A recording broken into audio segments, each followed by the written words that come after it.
This is Steve Robbins. Welcome to the Get It Done Guys, quick and dirty tips to work less and do more. Sometimes we just have a ton to do, and completing a lot of low-thought physical tasks at once can be overwhelming. At Green Growing Things 1 and 2, the holiday season is in full swing, and that means putting holiday price tags on the inventory, moving the Audrey 2s from the holding pens to the front window display, wrapping gifts for the staff, and making sure the Audrey 2s are happy in their new display.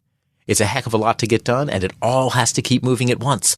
Melvin and Bernice and MG and Europa and Thomas are rushing around like chickens whose feet are tied to a Roomba vacuum cleaner. That's a metaphor that's always made much more sense than the thing about chickens without heads.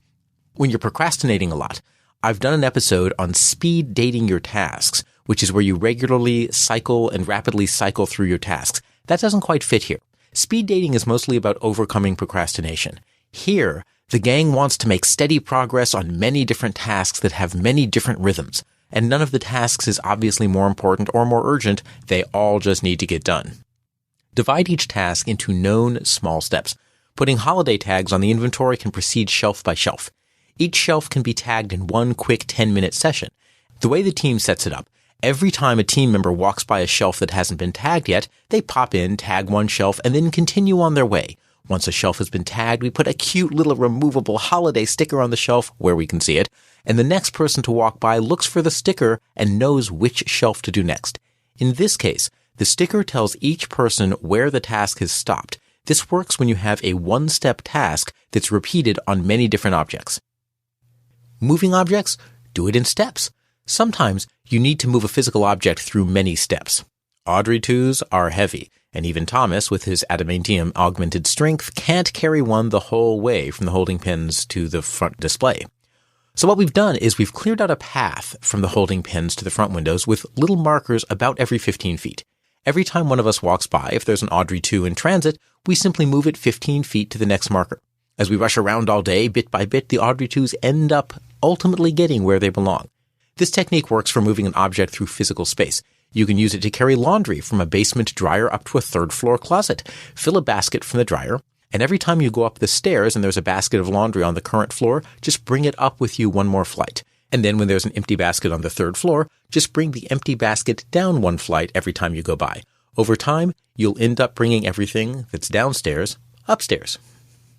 I also use this trick when I'm packing for a trip. I put my suitcase in one room, and whenever I'm in the apartment near something that will need to go on the trip, I move it one doorway, stair landing, or hallway closer to the suitcase. Over a day or two, everything needed for the trip happily migrates into the suitcase. If you're altering objects, use physical stations.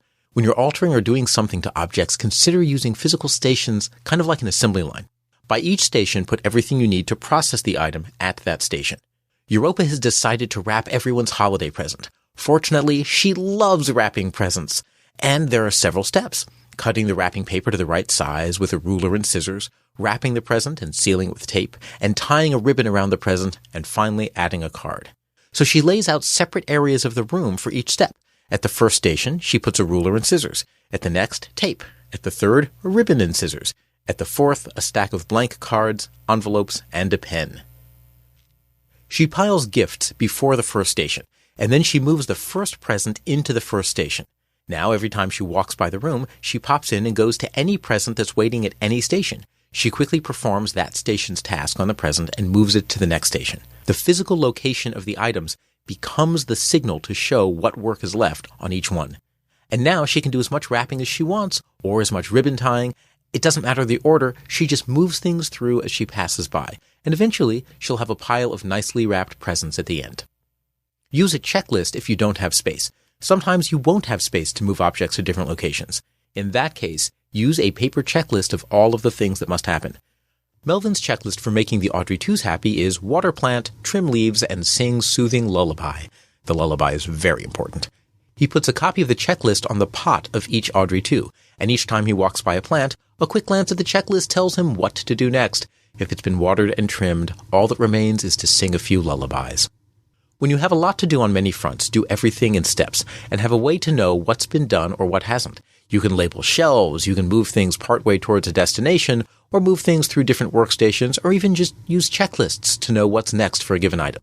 Soon, everything will be in motion, but you'll know the status of each, and every item will be moving perfectly like clockwork. When everything comes to rest, your inventory, your gifts, and your plants will be in tip-top shape. This is Steve Robbins. Follow Get It Done Guy on Twitter and Facebook. I help people learn to be amazingly productive using keynote presentations, afternoon workshops, and my awesome and amazing zombie musical. If you want to know more and see a trailer for the zombie musical, visit worklessanddomore.com. Work less, do more, and have a great life.